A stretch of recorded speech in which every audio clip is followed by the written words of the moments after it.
If you get the passion to do it, and you do it, and it doesn't like work out. I worked got 3 years on a 16mm film that ended up becoming nothing but guitar picks, and I was very disappointed when I realized it wasn't any good. But it was my film school, all right, and I actually got away really cheap. When it was all over, I knew how to make a movie. And I didn't want to show anybody that, but I had the experience. I had a lot cheaper than I would have gone if I'd gone to film school.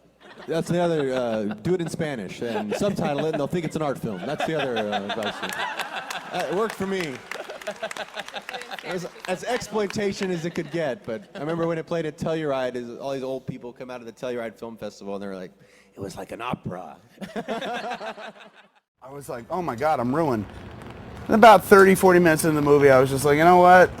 This would be, I spent on this movie what I would have spent going a year of good film school, so let me consider this film school.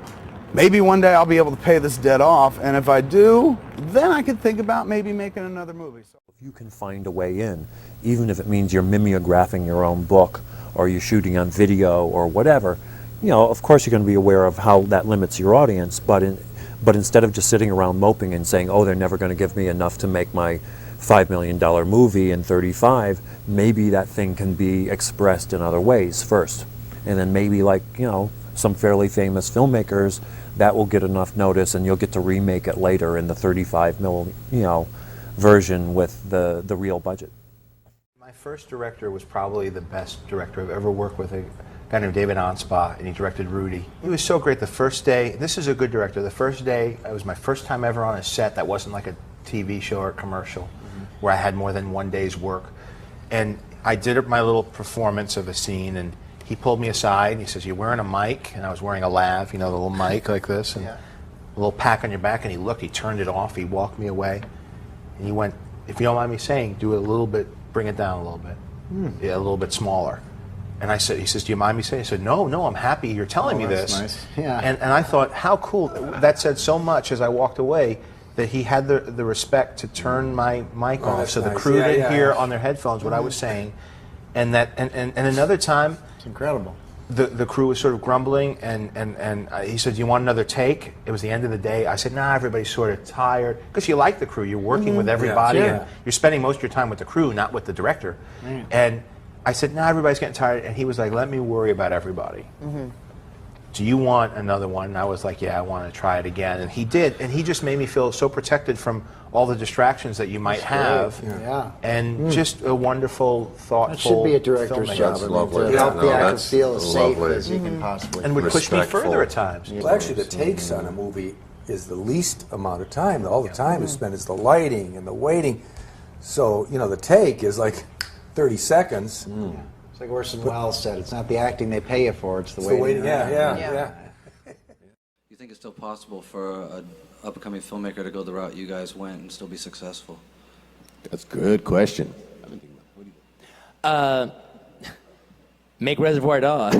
That's a tough. Actually, no, I'm not even being a smartass. That was a f***ing kick-ass movie. All right, you make a goddamn kick-ass movie, and you can take it all over the f***ing planet Earth. Not America, not f***ing Los Angeles, not New York. The planet Earth, and everyone will know it. But there is a lot more competition than there was when I was, you know, like kicking around with El Mariachi. So you got, you know, there's just a lot more to do these days. You got a lot more competition because everybody's got a camera now and everybody can edit, and it's tough. I've seen people like Robert and Rodriguez and Richard Linklater and Spike Lee, even Martin Scorsese back in the day, make their first film, and that kind of launches them into making the next film. They pay for the first one and have their mom help them make food or whatever in the case of Scorsese's flick. Next film, somebody's giving them money to make a movie, and that's all I wanted.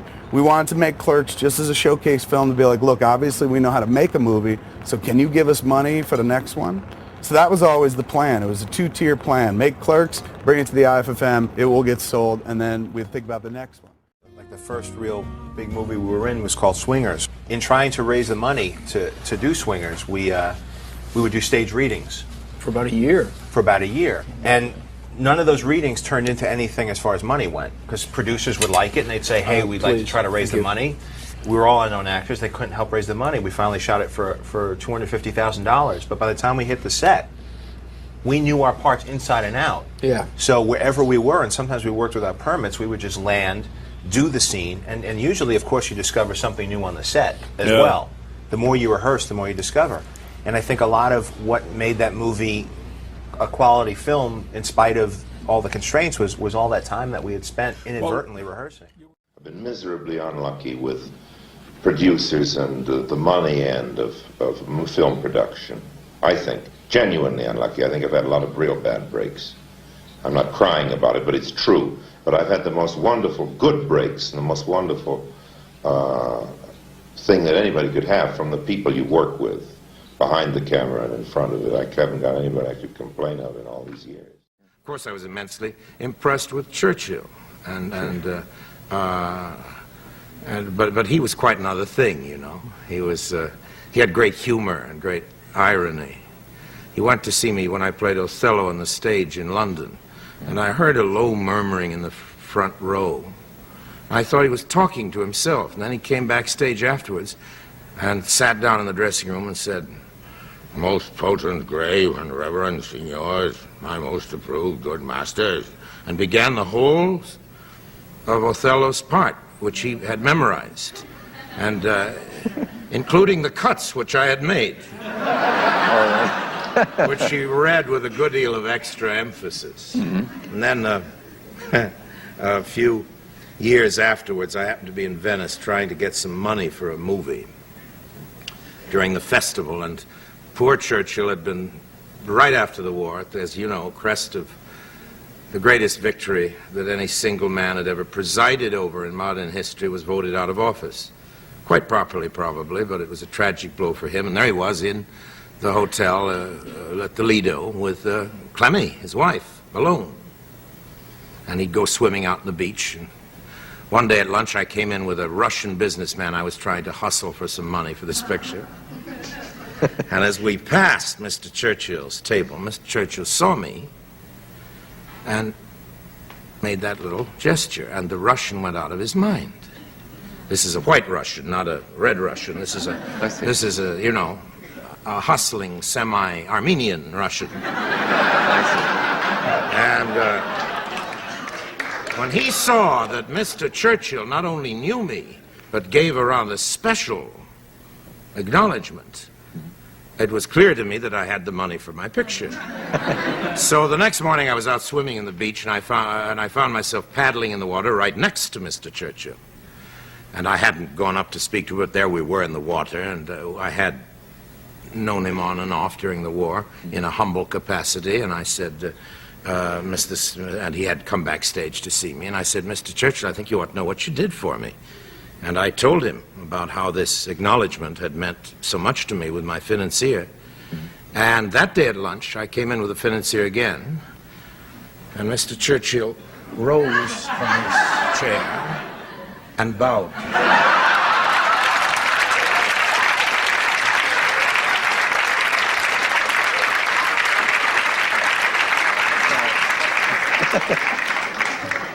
That is good. Pretty good, That's good. We'll be back after this message. It was the good thing about doing X-Men 3 and Thor, well, not doing it, but doing the prep and working on it, was for me, it was like going to university and learning everything about how to make these type of films and what was the ethos behind it. But as I was doing it, I kept thinking, God, this feels old-fashioned. There must be ways of making it better. And every time I brought up some ideas, they were pushed away, going, "No, we don't think that would work." So that's what I loved about Kick-Ass. I mean, I tried to buy Hancock when that was a script, thinking, oh great, this is a postmodern look at superheroes, and we've got to start doing some superhero films that are relevant to a modern audience.